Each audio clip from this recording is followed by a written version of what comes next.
And so Nietzsche's idea was that people would have to create their own values, roughly speaking. And I think that's where Nietzsche is his weakest, because it isn't obvious to me that people can create their own values. And I think he fell into, and I don't want to be a casual critic of Nietzsche, because that's always dangerous, given that he probably had an IQ of 260. You know, I mean, he was way the hell out there in the stratosphere, and just when you think you've understood what he was talking about, you can be bloody well sure that you didn't. But it does seem to me, and he was running out of time. He died young, you know, and he was trying to solve this problem in a rush, I would say. And he hypothesized that people would have to become supermen, overmen, roughly speaking, in order to deal with the death of God. And that idea sort of branched off into Nazi propaganda, because that's in some sense what the Nazis were trying to do with their promotion of the perfect Aryan. You know, now it's a misappropriation of Nietzsche in my estimation, and it was partly because his sister, who is a perverse creature, what would you say, doctored his work in such a way so that it was more easily appropriated by the Nazis. But there is some danger in what he said too, because you know, the question is, well, if you're going to transform yourself into the giver of values, what stops you from inflating yourself into something like a demigod and just pronouncing what the values are going to be?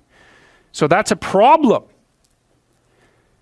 You know, you're going to replace tradition with yourself. Well, there's dangers in that, because there's nothing to keep you humble. That's the most appropriate objection. There's nothing to keep you humble.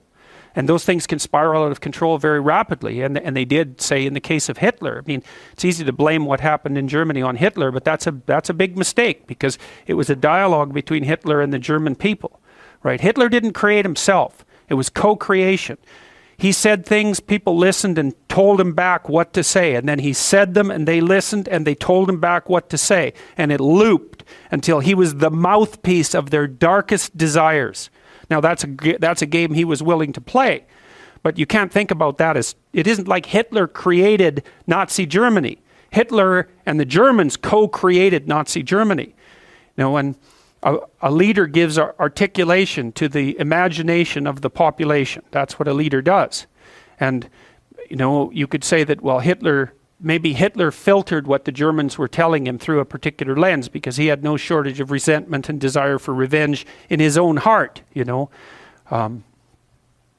It's not like his life was a spectacular success before he became a political activist, and he was brutalized very badly in World War I, and he didn't get to pursue his primary dream, which was to be an art student in Vienna, and he had applied 3 times and got rejected all 3 times, and so he was bitter about that. He was basically living on the streets after World War I. He wasn't the world's happiest person, and I'm sure he carried a fair bit of resentment in his heart when he was in the trenches in World War I.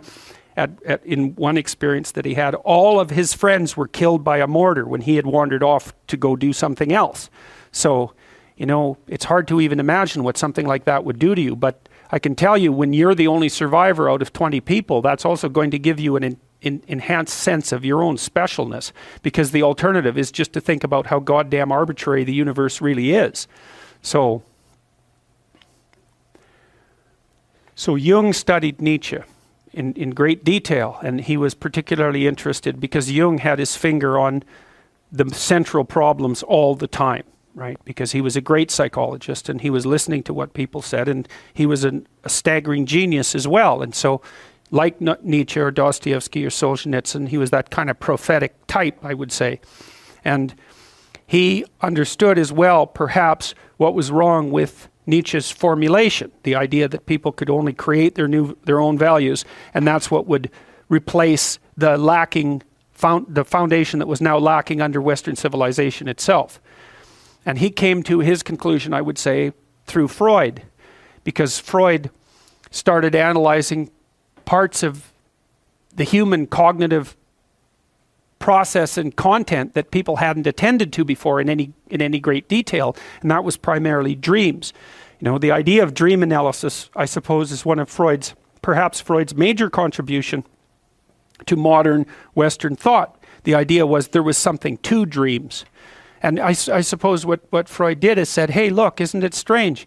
We have this whole other form of thought that we engage in at night, And it speaks in a language that we don't really understand. And so what the hell is that?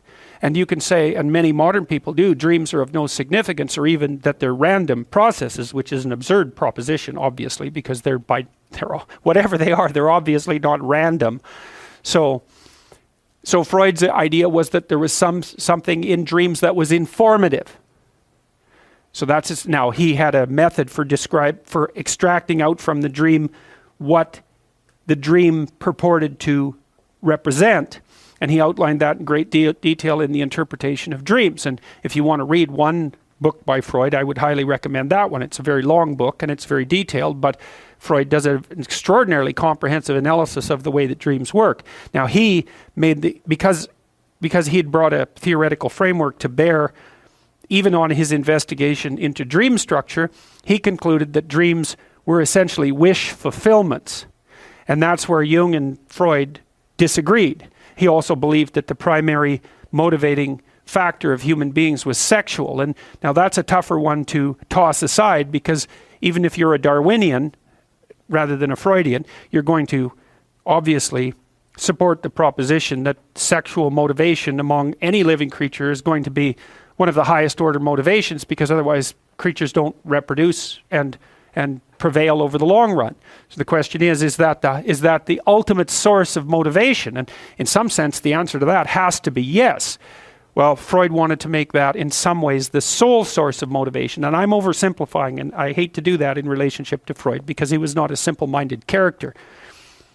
Jung had a dream once, if I remember correctly, that Freud and Jung were excavating a basement. And so Freud had already discovered the basement, let's say, so that would be the unconscious structure of the psyche. And Jung broke through into another basement that was a multi-chambered place, so many, many, many rooms.